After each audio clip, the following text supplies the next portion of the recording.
Hey there, Sharon Horne-Ellstrom here. Let's talk about how to use different modes of communication to supersize and grow your business. We're going to talk about 5 different modes. One that actually was created and now exists during my lifetime. Tells you how old I am. That's pretty cool, huh? Number 1, verbal communication. How can we use that to supersize and grow our business? Well, one of the fastest, easiest ways to build trust and relationships is through having conversations with people. Conversations with people in our organizations to build understanding and alignment.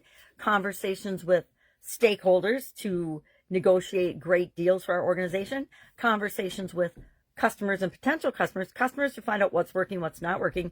Potential clients and customers to find out what they would like to see from our organization and how we can help them solve their real problems. I did a 4-page write-up on the benefits and shortcomings of each of these types of communication, as well as a when and how to use it. But instead of talking through that whole thing, since it's 4 pages long, if you'd like a copy of that, just put day 63 in the comments below. Not day 63. Just put, that's for Be a Better You Annual Challenge. Sorry about that. Just put yes in the comments below, and I will find a way to get it to you. Maybe I'll just attach it as a PDF or something so that everybody can have access to it.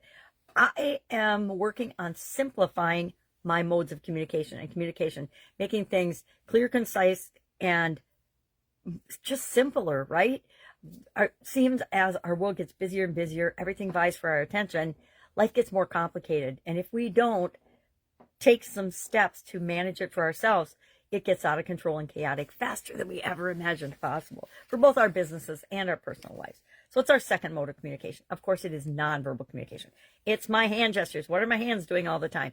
It's my facial expressions. It's, am I making eye contact with people? It's my posture. It's my breathing. It's my energy. Anything that we can observe as human beings that's part of an interaction with another human being or communication, it might be with a computer screen these days, is under the category of nonverbal. There are lots of ways to use nonverbal communication in our conversations, in our interactions for supersizing and growing our business. How we show up in meetings. If you shuffle into a meeting and your head's down and you have very low energy, everybody in the meeting knows how you're feeling about it. You're not very confident, you're not very happy to be there, etc. And people pick up those cues very, very quickly. We actually pick up people's nonverbal cues and nonverbals before they open their mouths, before they put a slide up, before anything. So we want to always be cognizant of that and our nonverbal cues and the messages that we're sending. The third type of communication is, of course, written communication. And there's so many ways to use written communication to the benefit of your business and to help you grow and build and automate and supersize your business. Text messaging, which is also digital, didn't exist before.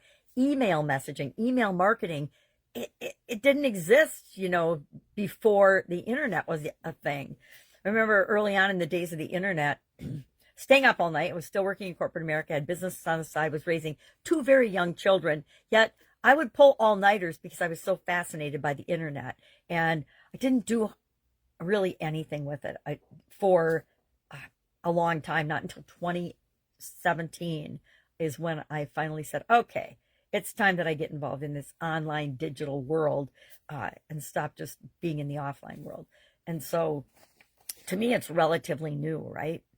So written communication, I would ask that you start paying attention to how is your business using each of these types of communication and how might you improve it, right? Always want to do an audit. I'm going to suggest that. Do an audit of your communication in your organization today.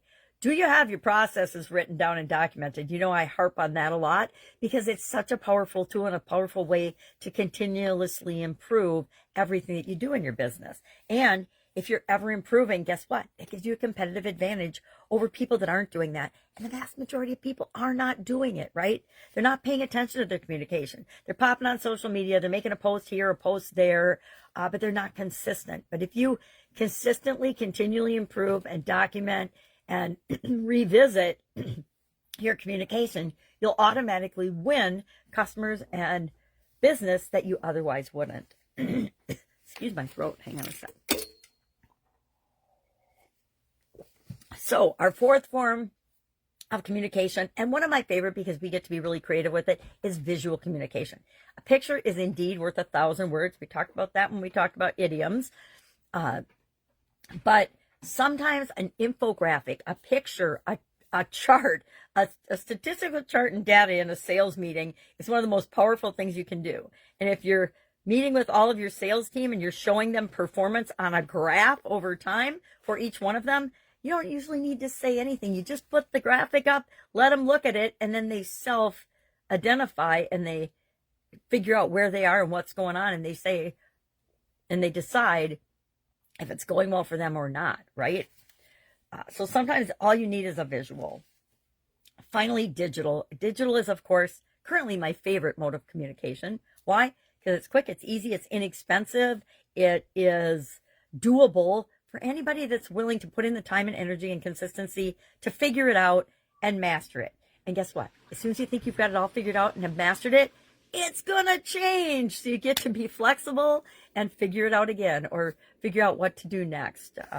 I used to get frustrated by technology and by the digital world and by the internet and things and by different platforms. And now something changes and I kind of laugh, because where I used to see struggles and, oh my God, it's going to take me 2 weeks to figure this out, I realize that as soon as I decide I'm going to figure it out, I figure it out and I figure out an answer.